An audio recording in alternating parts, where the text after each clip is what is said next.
Good afternoon and welcome to UNC Lineberger's Cancer Conversations. My name is Jennifer Potter and I'll be your moderator today. Today we have Dr. Fran Collichio with us. Hi. She is going to be talking to us about a type of cancer treatment called immunotherapy. And I just want to bring your attention quickly to the email address on your screen. If you have any questions at all, please submit them to cc@med.unc.edu. And at the end of our webinar, we'll have time to answer a few questions. And if you have any technical support issues during the webinar, please call that number on your screen, 919-445-1000, and we'll have someone help you right away. But without further ado, I'm going to turn it over to Dr. Collichio. This is a big topic, and we have about 25 minutes to go over the topic, so I'm hoping you guys will come home with some key points. And to get us started, I'm going to present it in a couple of cases. So this first case is Jane. She's a 45-year-old married mother of two with melanoma, that's skin cancer. The cancer spread to the lymph nodes and they were removed. Jane went to her doctor to find out if there could be anything done to prevent her cancer from returning. So let's put Jane in the back of your minds.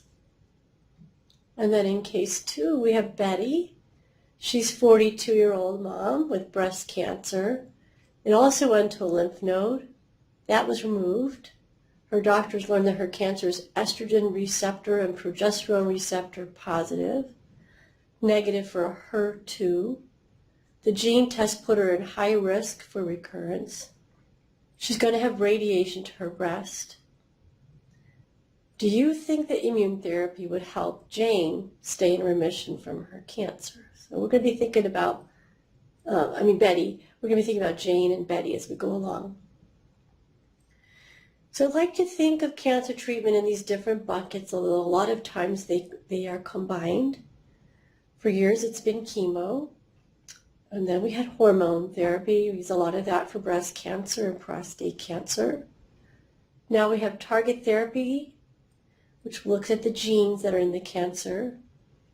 Biologic therapy is treatments that use antibodies to treat cancer, but they're not antibodies from your own immune system. And then there's the immune therapy, which we're going to focus on today. So I always ask my patient, what is the immune system, just to get us started. It's very complicated. And so when I ask the patients that question, they usually know that it fights off a virus.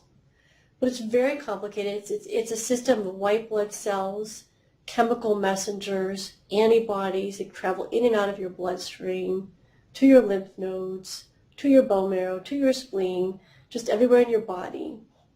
So your heart will power this, and you've got complex chemicals that are talking back and forth to other parts of the immune system. And it has a bunch of checks and balances, so it's very complicated. How does it work? Well, so when you're born, your immune system has to figure out what's you and what's not you. It recognizes and fights bacteria, viruses, parasites, and fungi. It reacts to proteins that we are allergic to, and it becomes inflamed when we need it to and when we don't. Cancer is foreign, so the immune system is knocking out cancer for us all the time. So there's our green bucket. So now we can think, what's immune oncology therapy? So this is the therapy that uses your own immune system to fight cancer. So doctors will be giving medicines to help your own immune system. So this is big. This is big, and you've probably heard about this, and you might have friends who are on immune therapy, or maybe you are on immune therapy. And really you started to see this revolution in cancer maybe around 2016. I'm a melanoma doctor, so we've been using immune therapy for 10 years, but you could see all the other cancers coming back on board in 2016, 2017, 2018, I think is when it really hit home. And it hit home because of this thing called the checkpoint. We're going to go over that a lot in the next few minutes, because you have to understand that to understand the rest of immune oncology. Okay, so this is how it starts. Okay, that purple thing on the screen is called a dendritic cell. That blue thing is a T cell. And when something hits your body, you've got 3 signals going on. Signal 1, signal 2, and signal 3, which are the cytokines. The cytokines are the chemical messengers that go out through all your body and say, hey, there's something foreign in here, we need to go attack it. Okay? So that's what happens. Now if this happens forever, then we would all have autoimmune diseases because you have to turn this system off. So there's a thing there that's called the CTLA4, which turns this system off. And when this thing was first known, and probably 20 years ago, the first medicine that was developed is a drug called ipilimumab. It's called Yervoy as well. So that red thing that looks like the letter Y, which is an antibody, is a blocker to the blocker. So that's one of your immune oncology drugs that keeps this checkpoint on. Okay? The next thing that we learned is at the tumor itself. So now take a look at this cartoon. The tumor is in black. The T cell is now aqua blue. And they're talking to each other through the T cell receptor. But the tumor develops a shield called the PD-L1, and the shield protects the tumor. So when we figured out a way to block that shield, which is another antibody, we could turn this system on. This is the most important part of all the immuno-oncology, this PD-1 area. The PD-L1 is on the tumor, the PD-1 is on the T cell, and when we can inhibit this, we can keep the T cell on. And this is just a scientific picture showing you in what's called a waterfall description how many different cancers it's been tested in so far, showing that there's an activity there that we can harness to treat our patients. We're going to show you this now in a movie form. Jennifer's going to help us push some buttons.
So this graph is to show you all the available medicines. I don't have my glasses on, so I can't read it in detail. But just to highlight it, the stuff on the far left is called the anti-CTLA-4. That's your ipilimumab or Yervoy. There's another one, tremelimumab, hasn't been named yet. Then you've got the anti-PD-1 nivolumab, which is Opdivo, pembrolizumab, which is Keytruda. I'm sure you've heard of that one. And then you have the anti-PD-L1s, atezolizumab, avelumab, and durvalumab. Next time I'll wear my glasses. But those are the ones that are commercially available now. Okay, so we can't use this for every cancer, right? So this is another really important depiction of what's going on in the immune system. Take a look at this slide. Look at the top right. Those are the genes that are in the cancer itself. Some of the genes will make the cancer seen by the immune system better, and some of them won't. Then there's the bottom right. That's what's going on in the tumor itself. Sometimes the tumor sets up more warriors to prevent the immune system from getting in there, and sometimes it can get in there very easily. The top left, that's your immune system. That's your white blood cells, your blood circulation, your lungs, everything that makes your body click to make this work. And on the bottom left is something we're kind of just beginning to learn, is how important your intestinal tract is in your immune system. And actually the bacteria that are in your intestinal tract can either help or hinder your ability to respond to these drugs. So this is a very complex interplay of these four things.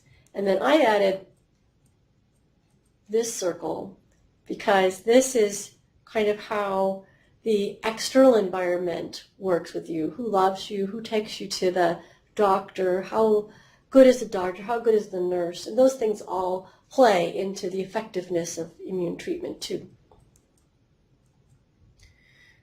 The next important thing you need to learn is that some cancers look more foreign to the immune system, so they could be seen easier. Okay, so something looks just like the regular tissue, the immune system can't find it. So this is a scientific paper from Nature, and it's old now, and it's very important. What it shows on the top are all the different cancers, and then as the line goes up, it shows what cancers are more foreign and what cancers are less foreign. So if you look, breast cancer is more towards the left of this graph. So it's a little closer looking to normal breast tissue.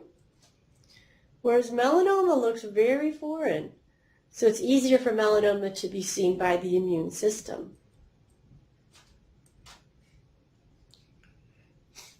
In lung cancer, these guards called the PD-L1 can be a marker for how likely it is for the immune system to work.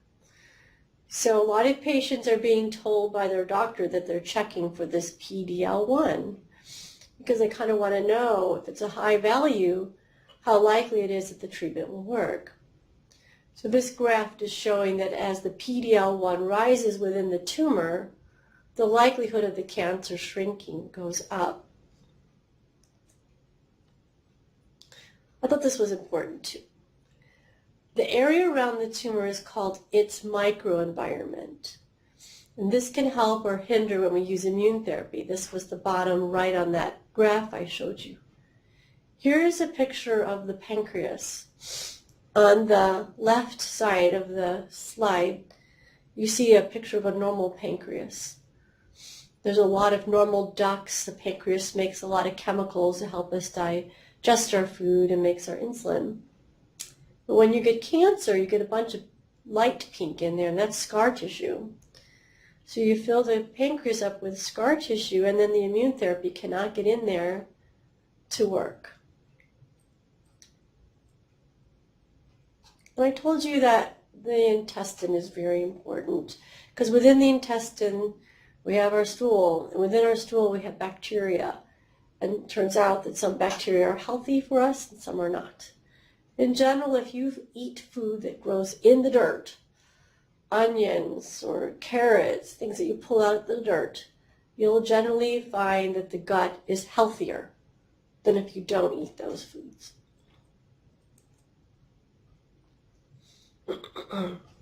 So how can we make this better? So that red diamond is to reinforce for you guys that that is the signal on the cell. Is there a way that we can augment that? And that's your vaccines. That's something we've been doing for years for viruses. In the middle is a complex picture that tells you that we discussed today the PD-L1 and the PD-1, and we talked about the CTLA-4, but there's many checks and balances within the cells themselves that are now being studied by oncology scientists. And many patients are now taking new combinations of immune oncology drugs. On the right of the slide in yellow is a picture showing you some of the genes that are involved in cancer development. And we might be able to combine target therapy with immune therapy to make things better. And then there's the blood supply. If we can't get these drugs to the tumors, then they won't work. So are there ways of using medications like bevacizumab to make the treatment more effective? Can we improve the microenvironment? A lot of my research over the years has been to inject a virus into melanoma tumors, and that improves the microenvironment. Some patients are getting combinations of chemotherapy and immune therapy. And when I first heard about this in lung cancer, it was completely counterintuitive to me. I thought you would hurt the immune system with the chemotherapy. But you can actually display more of these markers when you use chemotherapy. So sometimes the combination is very helpful. And another thing we can do is add radiation treatment. Many patients are receiving immune therapy and radiation treatment at the same time or in sequence. Okay, so now I want to test your knowledge, and this is just for you to think about for a minute. So you remember our first case, the nice mom with melanoma? She had that positive lymph node, and she wanted to know, Doc, is there anything I could do to help prevent my cancer from coming back? And then we contrast that with Betty. Betty's the breast cancer patient, the other one's Jane. And Betty has the same thing. She's got a lymph node, and she wants to know what she should do. So melanoma has that high mutation burden. It could be seen by the immune system. So for case 1, she'll receive immune therapy. But for case 2, the breast cancer's hiding, so she'll be treated with chemotherapy. Okay, now we're going to make it a little harder. Let's test your knowledge again. Now we've got Peter. Peter's 37. He's in good medical condition. He's diagnosed with kidney cancer that has spread to his lungs. He has a low red blood cell count and a high white blood cell count. He's treated with combined immune therapy, ipilimumab and nivolumab. So one of these drugs is blocking the CTLA-4 and the other one's blocking the PD-L1. So why do you think he needs 2 drugs to treat his cancer? So if we go back to this key concept, kidney cancer is in the middle. So it's not as readily seen as melanoma, but it's not as poorly seen as breast cancer. So the kidney cancer doctors are using 2 drugs.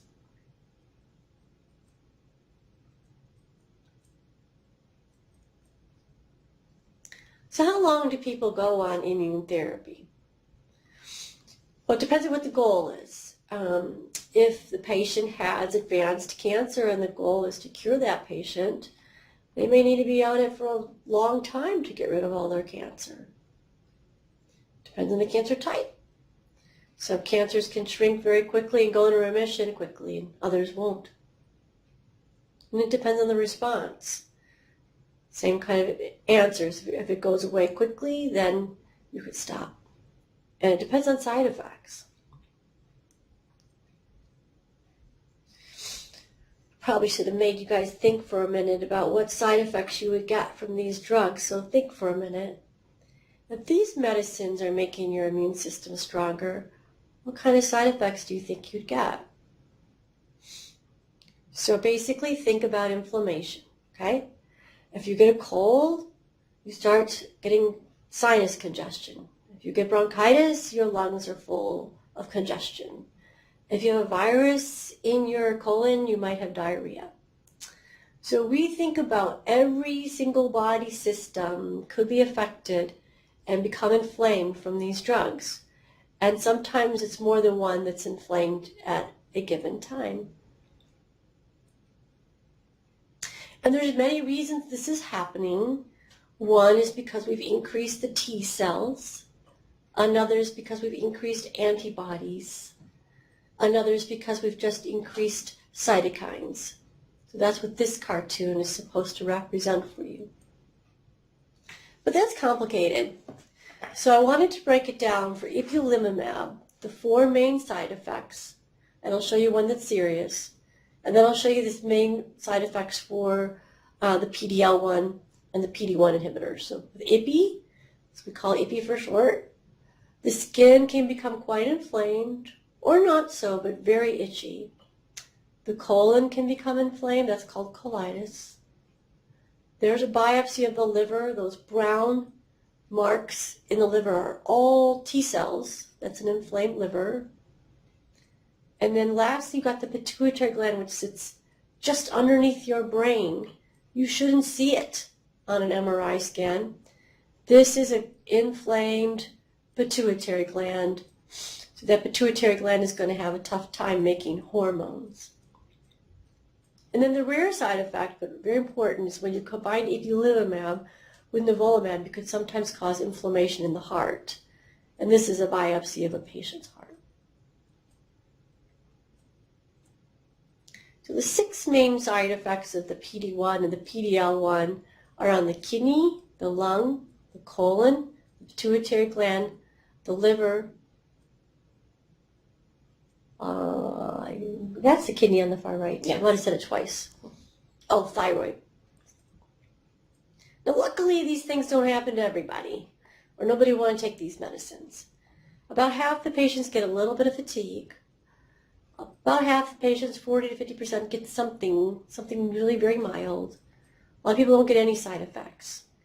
When you use the PD-1 and the PD-L1 inhibitors by themselves, then somewhere between 15 and 20% of patients will have a side effect that's severe enough to call the nurse or the doctor.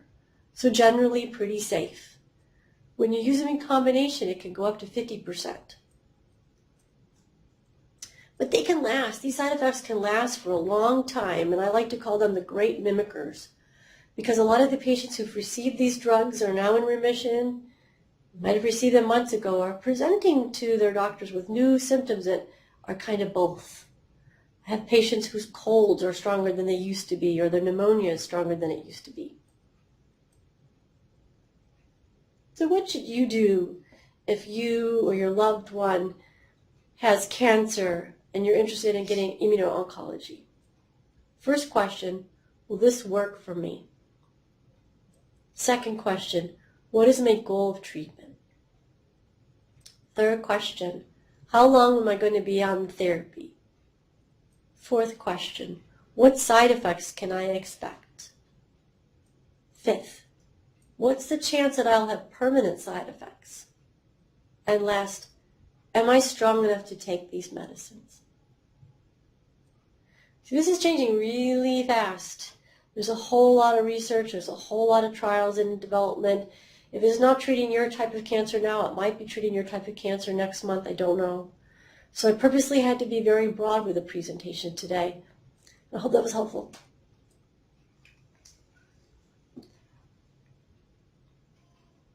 Okay. Thank you, Dr. Collichio, for sharing your knowledge with us today.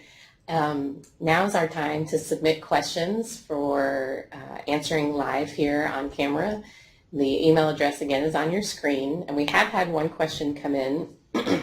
So Dr. Collichio will do her best to answer this, but recognize that she is not your personal family physician, so there's a lot of information that she would need to answer it thoroughly and deeply. But we'll just give this a stab. This is from someone who says, my wife has a V600 BRAF mutation in her liver. After 19 months of chemotherapy and radioactive glass bead therapy, her tumors are still here. Is immunotherapy available for her type of cancer? So that question is starting actually with the gene that's in that cancer, that V600 BRAF gene. So one thing I'd want to know is, where did that cancer start? Does it start in the liver? Did it spread to the liver? And then another thing I'd want to know if I was the patient is there any PD-L1 on that tumor? And then I'd ask the doctor, is immunotherapy possible for her? Okay. Thank you. So we haven't had any other questions come in just yet, but I wondered, when you are talking to your patients and you present immunotherapy as a treatment option, what do you say to patients who may be a little bit nervous or hesitant because it sounds like something so new to them? Yeah. So if my patients are nervous or hesitant, then we spend a lot of time teaching.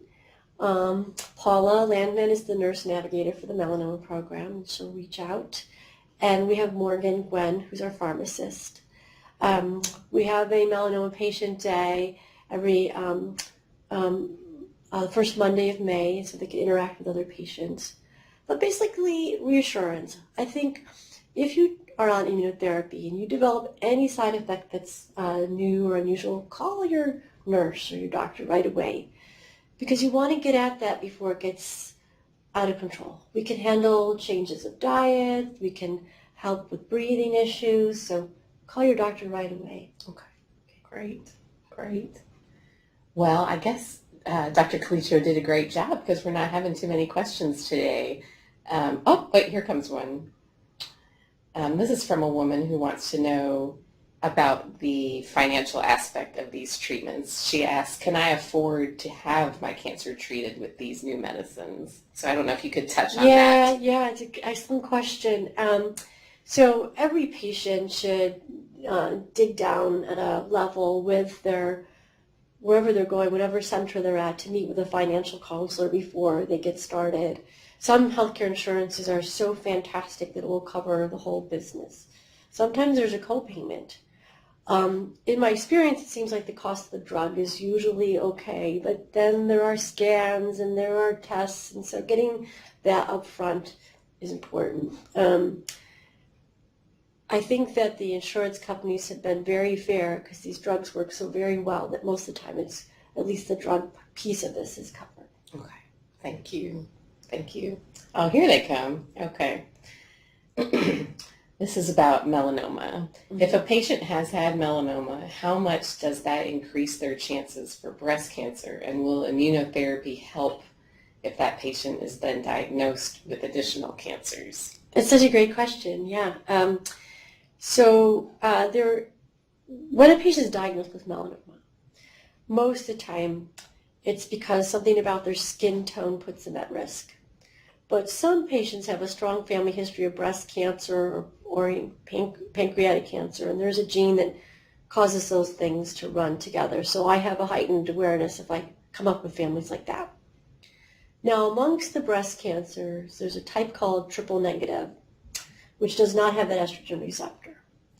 And amongst that triple negative, there is a type that seems to be more readily seen by the immune system. So I suppose that if someone had melanoma, was on immune therapy, and then for some reason she was supposed to get triple negative breast cancer, maybe her risk could go down. Okay. Okay. And then it looks like we have time for one more, and this is a general question about immunotherapy. Can it be used on brain tumors? Yes. Dr. Hagi is our brain tumor doctor. Please come see him. He's brilliant. And he has a trial going on right now called the Captive trial, which is combining a virus. It's the common cold virus that's been changed. It's delivered to the tumor in the operating room. And then following that, the patients receive pembrolizumab. And it's not very common trial, and it's not a very common disease, but I saw him in the hallway yesterday, and his patient is doing extremely well. So there's a lot of hope along that front now, too. Great. Awesome. Well, that brings us to the end of our session today, and we want to thank Dr. Collichio for her time and her knowledge, and wanted to let you all know about our next cancer conversations, which is March 29th at 12 o'clock, where we'll be talking about colon cancer screening and the different types of testing available and why you should have it. And in the meantime, if you have any more questions, please don't hesitate to email us, and we will do our best to answer. Thank you. Thank you, Dr. Collichio. Thank you, Jennifer. Goodbye, everyone. Have a nice weekend. Thank you.